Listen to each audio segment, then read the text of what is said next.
Salut tout le monde, j'espère que vous allez bien. Nouveau format sur cette chaîne, on va parler aujourd'hui de manga, puisque j'en lis beaucoup et j'avais envie de vous raconter un petit peu ce que je lis, ce que je pense de ce que je lis, et surtout que ce soit des mangas récents ou beaucoup moins récents. Et je lis surtout beaucoup d'histoires courtes, des one-shots ou des mangas en 2, 3, voire 4 volumes. Je vous renvoie à ce sujet sur ma vidéo sur ma Mangatech où je vous présente les 700 tomes qui composent ma bibliothèque. L'affiche s'affiche ici.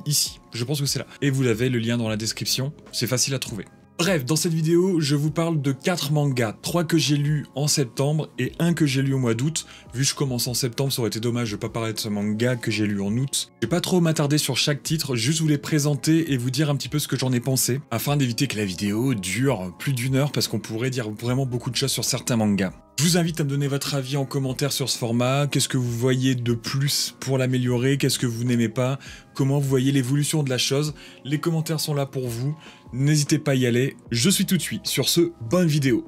On va commencer avec Tetsuya Tsutsui, l'auteur phare de chez Kiun. On pourrait faire une vidéo sur Tetsuya Tsutsui entière, tellement il y a de choses à dire sur lui, sur son œuvre et sur son métier, sur les soucis qu'il a eu et comment il les gère de son côté au Japon. D'ailleurs, si ça vous intéresse, n'hésitez pas à me le dire en commentaire, peut-être que je le ferai vraiment. Ce serait intéressant pour comprendre pourquoi ces mangas traitent de sujets de société aussi brutalement. J'ai commencé avec Poison City. Poison City nous raconte l'histoire d'un jeune mangaka, plein de rêves, qui se retrouve très rapidement confronté à la dure réalité. Ces mangas sont trop sombres, trop violents, et il se retrouve à jongler avec la censure. Et c'est un fait réel au Japon. Doit-il raconter l'histoire qu'il a réellement envie de raconter dans son manga au risque d'être classé comme auteur néfaste par le gouvernement? Ou doit-il se protéger lui et son œuvre, et adoucir les propos de son manga et les dessins de son manga? Je vous parlais tout à l'heure des histoires qu'a eu l'auteur Tetsuya Tsutsui, parce qu'il a justement découvert qu'un de ses mangas, Manol, avait été censuré, avait été placé sur liste noire et considéré comme œuvre nocive pour les jeunes, sans même qu'il soit prévenu.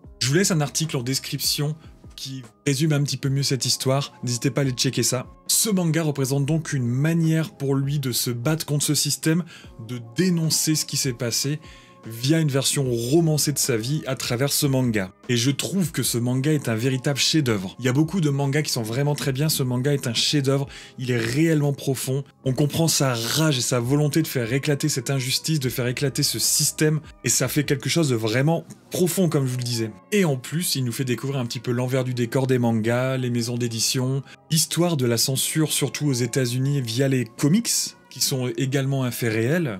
Et donc pour moi ça en fait un manga très instructif, très intéressant, un manga très prenant, et vraiment je vous le conseille si vous n'avez pas du Tetsuya Tsutsui, et notamment ce Poison City, je vous conseille de le rajouter le plus rapidement possible sur vos étagères. Deuxième manga, on part sur Noise.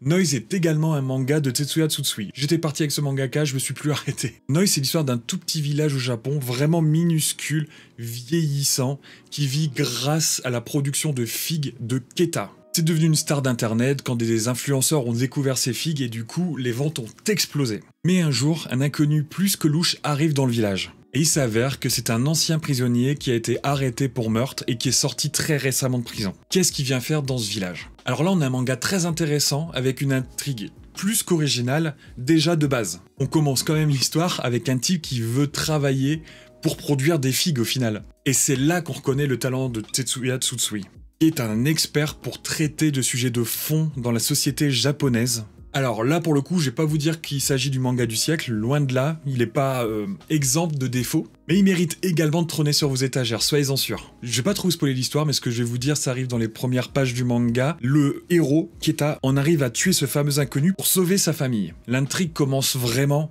là. Et c'est vraiment très bien. Mais pour moi, la barrière culturelle entre la France et le Japon se fait vraiment ressentir là maintenant. On a à partir de là un enchaînement d'actions vraiment bien mené, mais on peut pas s'empêcher de se dire « mais pourquoi tu fais ça? Pourquoi tu fais ça? Pourquoi tu te dénonces pas? Pourquoi tu dis pas simplement bah c'est de la légitime défense, je les ai retrouvés, voilà, sans vous spoiler, je les ai retrouvés, il allait se passer ça, c'était simplement de la légitime défense, on ne pouvait pas faire autrement, sachant que c'est un meurtrier, que ça a été prouvé dans le manga, dès le début que c'était un meurtrier, donc c'était ok, c'était plié. Chapitre 2, fin du manga, mais bon je suppose que ça aurait été trop facile pour mener l'intrigue là où le voulait réellement Tetsuya Tsutsui, vers un réel fond, beaucoup plus loin que cette histoire de meurtrier qui arrive dans son village. On arrive dans un combat psychologique avec la police, les enquêteurs qui arrivent, lui qui se défend, les héros vont douter, vont tomber dans des combines. Enfin, en tout cas, c'est ce que moi j'ai aimé. Jusqu'à la fin, on est pris par les choix qui ont été faits, un peu à la manière d'un livre dont vous êtes le héros. On est vraiment pris. Pourquoi il prend cette décision, vers où ça va mener, vers quelle suite ça va nous mener. C'est prenant, c'est vraiment prenant. Alors là, je viens de vous parler de 2 séries de Tetsuya Tsutsui. Sachez qu'il en existe d'autres. Si je vous ai donné envie, n'hésitez vraiment pas à foncer. Vous avez Prophecy, Dead Hunt, Manol et Reset. C'est que des superbes séries. Sinon, bah là, je peux pas faire plus pour vous. Tant pis, passez votre chemin et vraiment, je vous le conseille. 3e manga que j'ai lu ce mois-ci, Monster Hunter Orage. Alors, j'adore les histoires de fantasy, j'adore les histoires de monstres, de dragons, j'adore les histoires de chasse, de besoin de loot, je suis très RPG de base, alors Monster Hunter de base c'est fait pour moi. Je n'y ai par contre malheureusement jamais joué, j'ai jamais eu l'occasion d'y jouer, j'ai jamais eu le temps d'y jouer, c'est des jeux qui sont assez chronophages. D'ailleurs, que diriez-vous de me suivre sur Twitch? Là, maintenant, vous avez le lien dans la description. Peut-être que si j'ai beaucoup de retours de votre part dans les commentaires, on partirait sur un petit let's play Monster Hunter Rise. J'ai acheté la Switch, le pack Monster Hunter Rise, je l'ai, je n'y ai jamais joué. Donc rendez-vous sur Twitch, si vous le souhaitez, faites-le moi savoir en commentaire. Et peut-être qu'on se fera un gros let's play Monster Hunter Rise, ça pourrait être très cool. Revenons à nos moutons, encore plus cool que ça, dans ce manga Monster Hunter Orage, on a du Monster Hunter, on a le lore de Monster Hunter, plus la patte de Hiro Mashima. Hiro Mashima, l'auteur de Fairy Tail. Rien que ça. Alors là, il faut pas chercher plus loin, on me dit ça, j'achète. Et surtout, je sais exactement vers quoi je vais m'embarquer puisqu'il a une patte vraiment très reconnaissable. Dans Monster Hunter Orage, on suit la quête de Shiki, un chasseur-tracker qui va partir chasser Mugaruna, qui est une vouivre légendaire. C'est très RPG et shonen, il va se constituer une équipe au fil des chapitres et il combattra moult créatures et il réunira un tas d'indices pour atteindre son objectif. Alors la série se termine en 4 tomes, plutôt 3,5, puisqu'au final, dans le tome 4, vous avez que le début qui concerne Monster Hunter, le reste, ce n'est que du bonus. Et je pense qu'ils auraient pu faire beaucoup mieux, beaucoup plus long. En fait, je trouve que l'histoire de ce manga est trop facile. On a dans les 3 premiers tomes une suite d'événements qui nous amènent tous très directement à Mugaruna et donc à l'objectif final et à la fin du manga. C'est vraiment hyper facile pour les héros. Surtout que personne ne l'a jamais vu et tout le monde doute de son existence. Allez, on y va. Mais il faut forger de meilleures armes. Allons voir un forgeron. Ah, il n'est plus là, mais sa fille envoie vers le maître du forgeron. On l'a trouvé. Super, on a de nouvelles armes. Ah, il a un indice pour trouver Mugaruna. Fini, on l'a trouvé. Tout ça, bien évidemment, ponctué de petits événements qui invitent l'équipe à s'agrandir. Bien évidemment, j'ai tout schématisé. Mais le tout avec la touche Mashima. Le dépassement de soi, la recherche de frères d'armes, le pouvoir de l'amitié, de la confiance en ses compagnons d'armes. Et en vrai, ça fonctionne très bien. Alors oui, une histoire plus longue aurait été chouette. Et elle aurait pu trôner très fièrement aux côtés d'un Dragon Quest, la quête de Dai. On aurait rajouté un peu plus d'échecs, d'intrigues, plus de chemins intriqués, tout ça. Franchement, ça aurait été cool. Développer un peu plus le lore. Mais je vais pas me plaindre, j'ai beaucoup aimé Monster Hunter Orage. Je vous le conseille si vous aimez les mangas de Mashima. C'est un manga vraiment plaisant à lire. Et maintenant, on va terminer avec le manga Amnesia. Alors Amnesia, je sais pas du tout si j'aime bien ce manga ou s'il m'a vraiment déçu. C'est l'histoire d'1 million de Japonais qui ont perdu la mémoire après l'explosion d'une espèce de bombe dans Tokyo. C'est dans les années 2030 quelque chose. Tous ces Japonais amnésiques, appelés Kids, ont été parqués sous terre dans une ville appelée Géofront, où ils doivent réapprendre à vivre, réapprendre à se connaître, réapprendre à avoir des capacités pour se rendre utiles dans la société, tout en n'ayant aucune trace de leur passé. Durant les 3 tomes d'Amnesia, on suit un héros Kids qui a perdu la mémoire suite à l'explosion de cette bombe. Ce héros, Ikurumi Noa, est surdoué et même beaucoup trop par rapport à quelqu'un qui a tout oublié 2 ans avant. Alors le pitch est vraiment très bien, il n'y a pas de souci, et les dessins également me touchent. C'est beau.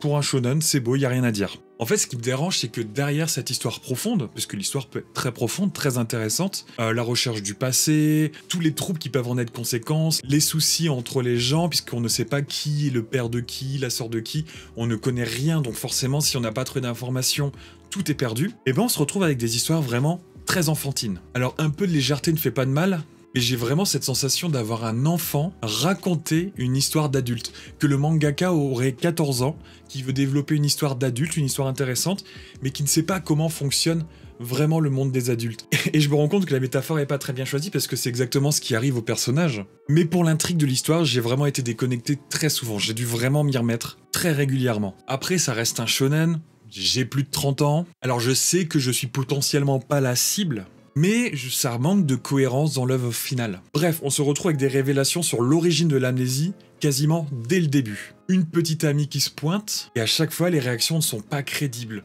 Rien n'est développé, personne ne réagirait comme les personnages réagissent. Tout ça, ça méritait vraiment un meilleur traitement de la part du mangaka. Et bien sûr, je vous spoilerai pas la fin, qui est hyper intéressante. J'ai surkiffé comment le manga a terminé, vraiment. Mais ça a été balancé tellement à l'arrache. À la fin, dans le dernier chapitre, on a des révélations sur 1 ou 2 cases, qu'au final, on n'a même pas le temps de se rendre compte de l'impact de chacun des personnages sur le développement de l'histoire, et on se retrouve même avec des personnages à se demander, mais c'est qui déjà ? Malgré le fait que la fin soit bien, elle m'a laissé un goût de... Mais c'est déjà fini ? Ça aurait mérité 1 chapitre, 2 chapitres pour développer l'histoire vraiment, pour qu'elle soit finie et qu'on ait un développement final beaucoup plus profond. Mais ça reste un bon manga, divertissant, très intéressant avec un thème qui mériterait d'être approfondi et visuellement ultra propre. Alors il y aurait énormément de choses à dire sur chaque manga, je pourrais faire une vidéo par manga si je le voulais, mais c'était pas l'objectif. L'objectif c'était vraiment de vous parler de mes lectures, vous le présenter si vous ne connaissiez pas, et de vous donner tout simplement mon avis. Maintenant si des mangas vous intéressent, ça va être à vous d'aller faire vos recherches, d'aller lire ces mangas, et répondre en commentaire pour me dire si vous êtes d'accord avec moi ou non. Vous avez tout à fait le droit de ne pas être d'accord, chacun est libre de vivre une œuvre comme il le souhaite. Restez juste dans la positivité, donnez votre avis, et tout se passera bien. J'espère que le format vous a plu, n'hésitez pas à me dire si vous voyez des améliorations à y apporter, si vous voyez des choses qui ne vous ont pas plu. L'espace commentaire est là pour vous si vous avez des choses à dire. Et je vous mets également dans la description ma liste Amazon des mangas qui m'intéressent, des mangas qui m'ont attiré ces derniers temps, des mangas que j'ai envie d'acquérir et que je vais probablement acheter dans les jours, les semaines, les mois qui viennent. N'hésitez pas à me dire ce que vous pensez de ma liste, s'il y a des choses qui vous ont totalement déplu ou si vous voulez rajouter des choses qui pourraient potentiellement m'intéresser par rapport à ce que vous avez compris sur mes goûts. Je lirai tout et je répondrai à tout. Merci à tous d'avoir regardé cette vidéo, n'hésitez vraiment pas à vous abonner si c'est pas déjà fait et de mettre le petit pouce bleu. On est parti sur une vidéo par mois, donc vraiment si vous me soutenez, ça me motivera à faire ces vidéos et à lire beaucoup plus de mangas. Ça me fera vraiment très plaisir. En attendant, je vous laisse là, on se retrouve soit sur Twitch, soit dans une prochaine vidéo. Salut!